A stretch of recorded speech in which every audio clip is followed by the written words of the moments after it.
안녕하세요, 풋볼 포레스트입니다. 토트넘 하스퍼의 영원한 레전드 해리케인 선수가 자신의 프로커리어 사상 처음으로 이적을 감행했고, 세계 축구의 거함 바이에른 뮌헨으로 이적, 벌써부터 3골을 터뜨리면서 순조롭게 팀 적응을 해나가고 있는데, 놀랍게도 토트넘 하스퍼에서는 해리케인 선수를 막판에 토트넘 구단 시설에 들어오지 못하게 막았고, 이로 인해 해리케인 선수가 동료 선수들과 인사를 나누지 못했다는 소식이 전해졌습니다. 해리케인 선수는 2011년 토트넘 하스퍼 1군 팀에 처음으로 승격된 이후 2023년까지 통산 435경기 출전, 280골, 64도움의 기록을 남긴 레전드 공격수로서 토트넘 하스퍼 역대 최다 득점자에도 이름을 올렸고, 프리미어리그 현역 선수 중 최다 득점 기록을 가지고 있는 토트넘 역사상 최고의 선수였습니다. 하지만 해리케인 선수는 축구 선수로서 더 큰 족적을 남기는 데 있어 항상 갈망과 갈증을 느꼈던 선수였고, 마침내 바이에른 뮌헨으로 이적을 결정, 자신의 커리어를 더 나아가기 위한 도전을 감행했는데요. 해리케인 선수는 토트넘 하스퍼 구단과 팬들, 동료 선수들에 대한 작별 인사를 영상으로 남기면서 토트넘에게 감사 인사를 전했었는데,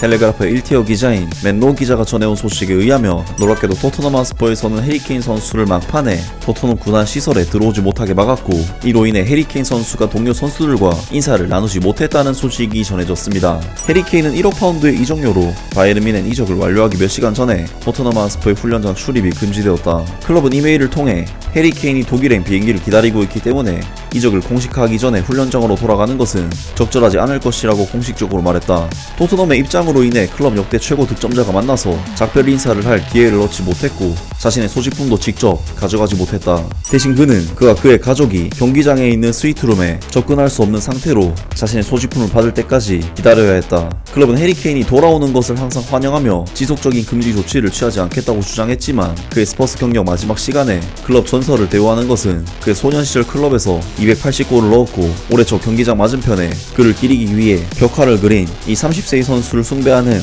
일부 서포터들에게는 충격을 줄 것이다. 해리케인의 대리인들은 그가 바이에른 뮌헨 이적을 앞두고 훈련장에서 떨어져 있으라는 말을 들은 것에 대해 언급하지 않기로 결정했다. 그 잉글랜드의 주장은 클럽과 서포터들이 항상 그에게 특별하게 남아있을 것이라면서 미래에 그의 가족과 함께 돌아오기를 희망한다는 것을 분명히 했다. 텔레그라프 스포츠는 토트넘이 바이에른 뮌헨과 이적을 마무리하기 위해 뮌헨으로 비행기를 타기를 기다리는 동안 해리케인이 브렌트포드와의 시즌 첫 경기에 대비해 훈련에 복귀하고 싶다는 의사를 전달한 것으로 파악하고 있다. 그러나 해리케인은 당시 훈련장에 복귀하는 것이 적절하지 않을 것이라는 말을 들었고, 이후 이메일을 통해 서면으로 재차 강조했다. 해리케인은 작별 인사를 하거나 소지품을 챙기고 싶다는 의사를 전달하지 않았지만, 바이에른 뮌헨 계약이 무산될 경우를 대비해 정상적으로 준비하고 훈련하고 싶다는 의사를 밝힌 것으로 알려졌다. 그러나 토트넘 하스퍼는 그에게 가까이 가지 말라고 말하기로 결정했고, 해리케인은 그의 이적을 앞두고 직접 작별 인사를 할 기회를 얻지 못했다. 전팀 동료들과 감독인 엔제 포스테코글루는 그의 작별을 구하고 그의 감사와 행운을 빌어주기 위한 전화와 메시지를 그 선수로부터 받았다. 해리케인은 이적 당일 영상 메시지를 통해 토트넘 서포터들에게 직접 메시지를 보내 감사의 뜻을 전했고, 구단에 대한 좋은 기억밖에 없다는 점을 분명히 했다. 그는 작별 영상에서 다니엘 레비 회장에 대해 언급하지 않았지만, 스퍼스는 그 이후 두 사람이 소통해 왔다면서 그가 다정하게 기억되고 있다는 점을 거듭 강조했다. 또한 케인의 가족은 해리케인이 토트넘 하스퍼 경기장에 있던 스위트룸에 접근할 수가 없었고, 보내지는 소지품에 의존할 수밖에 없었던 것으로 보인다 라면서, 해리케인 선수가 마지막 순간 토트넘 하스퍼 구단 훈련장에 출입하지 못해 개인 소지품도 밖에서 받아야 했으며, 동료 선수들과 작별 인사도 못해 영상으로나마 작별 인사를 했다는 소식이 전해졌습니다. 물론 브렌트포드 팀 훈련에 복귀하는 것이 이적이 유력한 상황에서 적절치 못했다는 것이 토트넘의 입장인데, 토트넘이 바이언과의 계약을 맺어놓고 다시 입장을 바꿔서 바이에른 뮌헨에게 재협상을 요구를 했고, 그런 상황에서 해리케인 선수가 다시 복귀를 하겠다고 한 것이기 때문에, 결국 토트넘에서 해리케인 선수의 이적 딜을 가지고 계속해서 줄다리기를 하는 과정에서 해리케인 선수가 이러한 초호를 받은 것으로 보입니다. 그런데 케인 선수도 정말 대단한 것이, 자신이 막판에 이러한 대우를 당하고도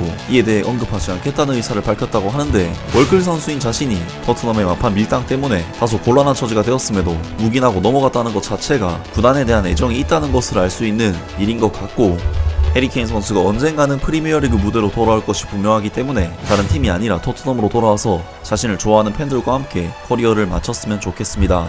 아무튼 오늘 영상은 여기까지고요. 영상 재밌게 보셨다면 구독과 좋아요 그리고 댓글 부탁드립니다. 감사합니다.